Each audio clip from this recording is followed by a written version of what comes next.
Hello friends, welcome to lecture series on theory of computation. दोस्तों, इस video में हम डिस्कस करेंगे थ्योरी ऑफ कंप्यूटेशन क्या है, इसे क्यों डिजाइन किया गया और कंप्यूटर साइंस स्टूडेंट के लिए बहुत ही ज्यादा इंपॉर्टेंट क्यों है। तो दोस्तों, पूरी की पूरी जो स्टोरी है वो स्टार्ट होती है कंप्यूटर के डिजाइन से। अगर मैं आपसे पूछूं कि किसी भी कंप्यूटर को या किसी भी सॉफ्टवेयर को हम क्यों डिजाइन करते हैं, तो इसका सिंपल सा आंसर होगा हमारे प्रॉब्लम्स को सॉल्व करने के लिए। अब वो प्रॉब्लम कोई मैथमेटिकल प्रॉब्लम भी हो सकता है, जैसे finding square root of a number, finding factorial of a number, या वो कोई रियल लाइफ प्रॉब्लम भी हो सकता है, जैसे हम कंप्यूटर्स का यूज रेलवे टिकट की बुकिंग के लिए करते हैं या फेस डिटेक्शन के लिए, बहुत सारी चीजों के लिए कर सकते हैं। लेकिन कुल मिलाकर बात यही हुई कि कंप्यूटर या किसी भी सॉफ्टवेयर की जो डिजाइनिंग है वो हम अपने प्रॉब्लम्स को सॉल्व करने के लिए करते हैं, राइट।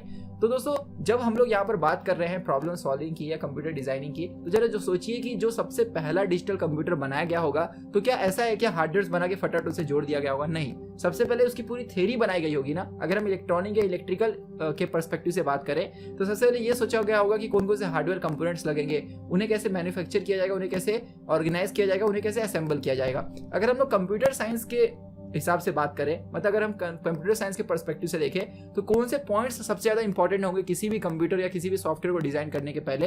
दोस्तों, पहले हमें ये देखना होगा, स्पेसिफिकली अगर मैं बात करूं कि जब पहला कंप्यूटर बनाया गया था, तो उसके पहले तीन चीजें सोची गई होंगी। सबसे पहला जो चीज है वो दोस्तों ये है कि what can be computed and what can not be. मतलब वो जो भी कंप्यूटर आप बना रहे हो उस पे कौन कौन से प्रॉब्लम्स हम सॉल्व कर सकते हैं, कौन से प्रॉब्लम सॉल्व नहीं कर सकते, या इन जनरल हम लोग बात करें कि वो कौन कौन से प्रॉब्लम्स है जिन्हें सॉल्व किया जा सकता है और वो कौन कौन से प्रॉब्लम्स है जिन्हें सॉल्व नहीं किया जा सकता और क्यों नहीं किया जा सकता। ये एक इंटरेस्ट का पार्ट है। सो ये जो पूरी की पूरी थ्योरी है दोस्तों, इसे हम कहते हैं कंप्यूटेबिलिटी थ्योरी, जिसमें हम ये पढ़ते हैं कि कौन से प्रॉब्लम सॉल्वेबल है, कौन से प्रॉब्लम सॉल्वेबल नहीं है। दूसरा जो हमारे इंटरेस्ट का पार्ट होगा किसी भी कंप्यूटर को डिजाइन करने के पहले, वो ये पता करना कि जो भी प्रॉब्लम हम उस कंप्यूटर पे सॉल्व करेंगे उसमें से कौन कौन से प्रॉब्लम्स हम इजीली सॉल्व कर पा रहे हैं और कौन कौन से प्रॉब्लम इजीली सॉल्व नहीं कर पा रहे हैं। मतलब वो कौन सी चीज है दोस्तों, what makes some problems computationally hard and others easy. मतलब यहाँ पर हम बात करते हैं स्पेस और टाइम की, कि भाई ये पर्टिकुलर प्रॉब्लम में कितना स्पेस लगेगा, कितना टाइम लगेगा, दूसरे में कितना स्पेस एंड टाइम लग रहा है, तो जिससे हम ये पता कर पाए कि वो ज्यादा टफ क्यों है, ये ज्यादा इजी क्यों है। तो दोस्तों, इस तरह की जो स्टडी है वो हम लोग करते हैं यहाँ पर कॉम्प्लेक्सिटी थ्योरी में। तो कॉम्प्लेक्सिटी थ्योरी पूरी इसी चीज पे फोकस करता है कि प्रॉब्लम्स को इस तरह क्लासीफाई करना क्लासेस में कि कौन से प्रॉब्लम इजीली सॉल्व हो सकते हैं, कौन से प्रॉब्लम इजीली सॉल्व नहीं हो सकते, ठीक है। और दोस्तों, जो हमारा थर्ड सबसे मेन इंपॉर्टेंट यहाँ पर पार्ट ऑफ इंटरेस्ट होगा कि एक बार हमने ये तो पता कर लिया कौन से प्रॉब्लम सॉल्व हो सकते हैं, कौन से नहीं, कौन से हार्ड है, कौन से इजी है, लेकिन अब उसे कंप्यूटर में कैसे इंप्लीमेंट करोगे। मतलब कंप्यूटर में हम कैसे कंप्यूटर के अंदर वो रेशनल थिंकिंग डेवलप करेंगे। फॉर एग्जांपल मैं आपको बताता हूँ कि जैसे सबसे पहले सी प्रोग्रामिंग लैंग्वेज जब डेनिस रिची ने बनाया था, तो उस प्रोग्रामिंग लैंग्वेजेस के रूल बनाए होंगे, राइट। तो दोस्तों, जब उस प्रोग्रामिंग लैंग्वेज का सॉफ्टवेयर डिजाइन किया गया होगा, मतलब जब उसका कंपाइलर डिजाइन किया गया होगा, तो कंपाइलर कैसे ये डिसाइड करेगा, जैसे सी प्रोग्रामिंग के अंदर एक रूल है कि कोई भी स्टेटमेंट सेमीकोलन से टर्मिनेट होना चाहिए, राइट। ये तो रूल बना दिया गया, लेकिन कंपाइलर के अंदर कैसे उस चीज को इंप्लीमेंट किया जाएगा, इस लॉजिक को कैसे इंप्लीमेंट किया जाएगा, ताकि कंपाइलर सोच सके कि हर एक स्टेटमेंट के एंड में सेमीकोलन है या नहीं है, वो चेक कर सके, राइट। तो दोस्तों, यहां पर मैं बात कर रहा हूं कि how does a computer made to think. मतलब वो जो रैशनल थिंकिंग है, जो भी चीजें आप कंप्यूटर से करवाना चाहते हो या सॉफ्टवेयर से कराना चाहते हो, वो लॉजिकल थिंकिंग उसमें डेवलप, उसमें इनबिल्ट कैसे करोगे। तो दोस्तों, वो चीज करने के पहले एक मैथमेटिकल मॉडल बनाया जाता है, जिसे हम abstract mathematical model of a machine भी कहते हैं, जिसके जरिए हम ये बताते हैं कि वो जो पर्टिकुलर प्रॉब्लम की आप बात कर रहे हो वो सॉल्व कैसे किया जाएगा। और इस चीज को दोस्तों हम पढ़ते हैं ऑटोमेटा थ्योरी में। तो दोस्तों, ऑटोमेटा थ्योरी में हम एब्स्ट्रैक्ट मशीन का मॉडल बनाते हैं, जिसके जरिए हम ये बताते हैं कि चीजें, जो मशीनें हैं, वो जो प्रॉब्लम्स को सॉल्व कर रही है वो एक्चुअली में लॉजिकल वे से कैसे सॉल्व कर रही है। तो जिस तरह आप स्टेप एल्गोरिथम में स्टेप लिखते हो ना, स्टेप फॉर्म एल्गोरिथम का, कि पहले ये करो, फिर ये करो, फिर ये करो, फिर ये करो, सिमिलर दोस्तों ये भी है। यहाँ पर बस हम स्टेट डायग्राम के हिसाब से ये बताते हैं कि पहले क्या होना चाहिए, उसके बाद क्या होना चाहिए, उसके बाद क्या होना चाहिए। मतलब मशीन की पूरी जो वर्किंग है वो हम लॉजिकल वे से बताते हैं। और ये इतना ज्यादा इंपॉर्टेंट क्यों है, ये आपको थोड़े देर बाद समझेगा जब आप इस कोर्स में आगे प्रोसीड करोगे। जब मैं आपकी इसकी एप्लीकेशन बताऊंगा तब आपको पता चलेगा कि यार जो हम एक्चुअली में कंपाइलर डिजाइन करते हैं ना, या एक्चुअली में जब हम सर्किट्स डिजाइन करते हैं, तो वहां पे हम एक एब्स्ट्रैक्ट मॉडल बनाने के बाद उस चीज को इजीली सॉल्व डिजाइन कर सकते हैं। दोस्तों, जब हम लोग यहाँ पर बात कर रहे हैं ऑटोमेटा थ्योरी की, तो जैसा मैंने बताया कि हम चीजों को सॉल्व करने के लिए जो एब्स्ट्रैक्ट मॉडल होगा, मशीन का एब्स्ट्रैक्ट मैथमेटिकल मॉडल होगा, वो डिजाइन करते हैं। आपको ये जानकर हैरानी होगी या ये आपके लिए बहुत इंटरेस्टिंग आपको लगेगा कि जो एक्चुअल में रियल कंप्यूटर पहली बार बनाया गया था, उसके कई साल पहले ही 1930 के अराउंड एलन ट्यूरिंग ने ये पहले से ही पूरा एनालाइज कर लिया था कि कौन कौन से प्रॉब्लम सॉल्व किए सकते हैं, कौन से प्रॉब्लम सॉल्व नहीं किया सकते। मतलब सॉल्वेबल और अनसॉल्वेबल का जो कंसेप्ट है वो दोस्तों एलन ट्यूरिंग ने पहले इंट्रोड्यूस किया, ठीक है। उसके अंदर प्रॉब्लम्स बाद में ऐड होते गए, कौन से प्रॉब्लम्स सॉल्वेबल है कौन से नहीं सॉल्वेबल है, लेकिन ये जो क्लासिफिकेशन है ना सॉल्वेबल अनसॉल्वेबल का कंसेप्ट, ये उन्होंने पहली बार लेकर आए और उन्होंने एक ऐसा मैथमेटिकल मॉडल डेवलप किया। उनके साथ दोस्तों और कई लोगों ने काम किया था पैरेलली, और बाद में भी जैसे यहाँ पर क्लीन है, चर्च है, इन लोगों ने भी इस कंसेप्ट पे काम किया, मतलब मैथमेटिकल मॉडल डिजाइन करने के ऊपर, प्रॉब्लम्स के क्लासिफिकेशन के ऊपर, कौन से प्रॉब्लम सॉल्व कर सकते हैं, कितने टाइम में सॉल्व कर सकते हैं। तो दोस्तों यहाँ पर जो एलन ट्यूरिंग है, उन्होंने एक ऐसा मैथमेटिकल मॉडल प्रपोज किया जिसे हम ट्यूरिंग मशीन कहते हैं, और एक ऐसी थेसिस बनाई गई जिसे ट्यूरिंग थेसिस के नाम से जाना जाता है। दोस्तों जो भी डिजिटल कंप्यूटर पे आप आज सॉल्व कर सकते हो, उसके लिए हम ट्यूरिंग मशीन बना सकते हैं। मतलब आप इसे थोड़ा समझने की कोशिश कीजिएगा कि दुनिया में जितने भी प्रॉब्लम्स हैं उसे आप तो ही आप सॉल्व कर सकते हो जब उसके लिए आप ट्यूरिंग मशीन बना सकते हो। तो ये जो ट्यूरिंग मशीन है, इसे आप equivalent to your digital computer समझ सकते हो, कि आपका जो भी डिजिटल कंप्यूटर है वो एक ट्यूरिंग मशीन है। ट्यूरिंग मशीन एक मैथमेटिकल मॉडल मतलब एक मैथमेटिकल मॉडल है जस्ट, और आपकी मशीन एक फिजिकल है मॉडल है, ठीक है।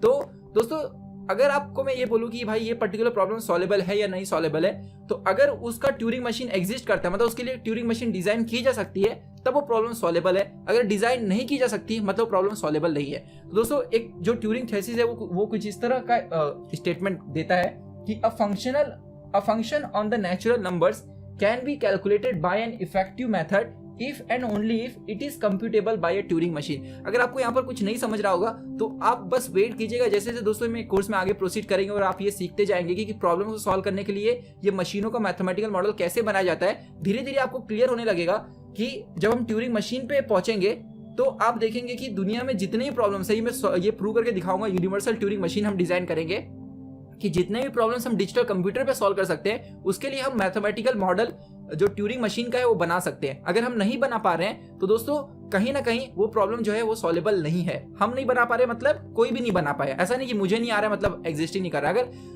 उसके लिए ट्यूरिंग मशीन डिजाइन ही नहीं की जा सकती, अगर ये मैं प्रूव कर दूं मतलब वो प्रॉब्लम अनसॉल्वेबल है, उसे हमारा कंप्यूटर भी सॉल्व नहीं कर सकता।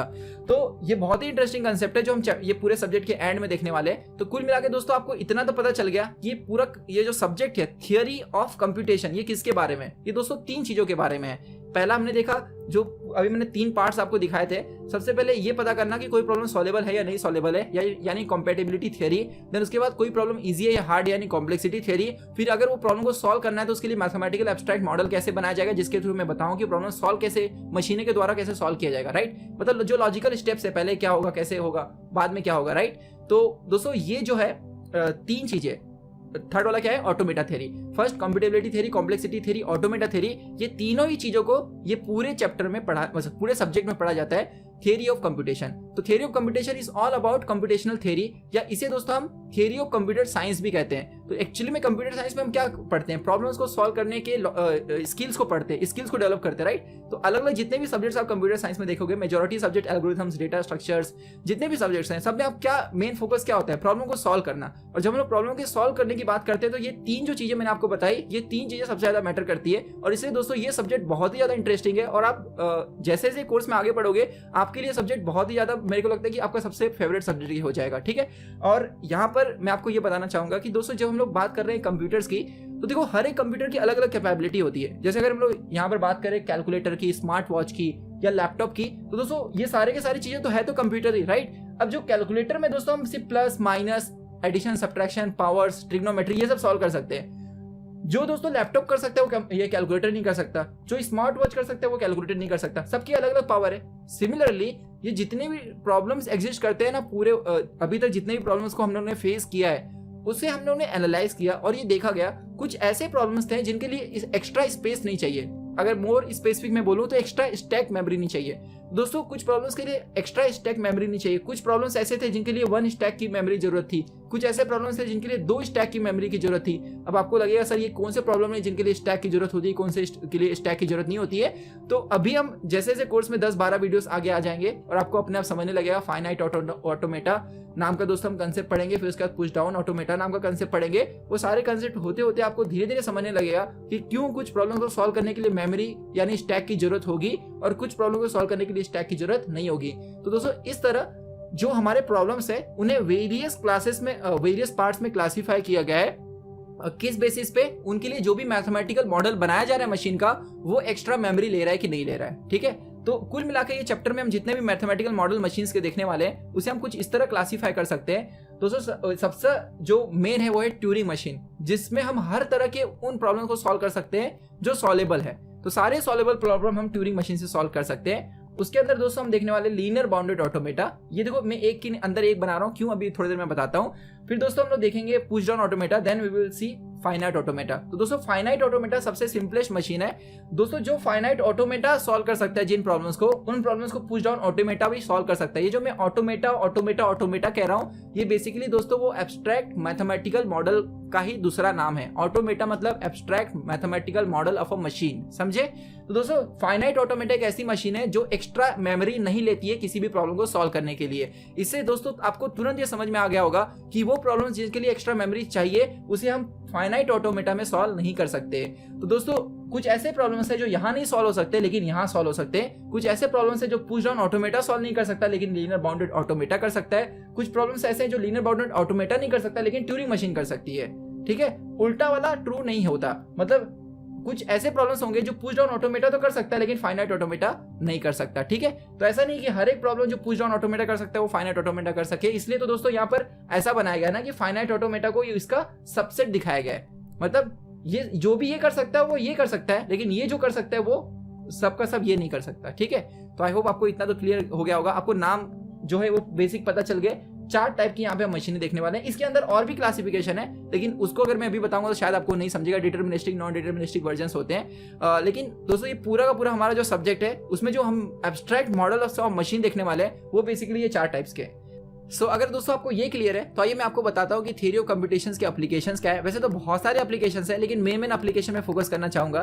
दोस्तों सबसे पहले हम लोग यहाँ पर बात करेंगे स्ट्रिंग पैटर्न मैचिंग की। इसमें बेसिकली हम क्या करते हैं इसे मैं एग्जांपल के जरिए बताता हूँ। जैसे फॉर एग्जांपल आपने जब सी प्रोग्रामिंग पढ़ा होगा तो आपको पता होगा कि कोई भी जो वेरिएबल होता है वो कभी डिजिट से स्टार्ट नहीं हो सकता। अब जरा सोचो जब डेनिस रिची ने सी प्रोग्रामिंग बनाया होगा तो उसके अंदर उन्होंने ये रूल इंट्रोड्यूस किया होगा, राइट।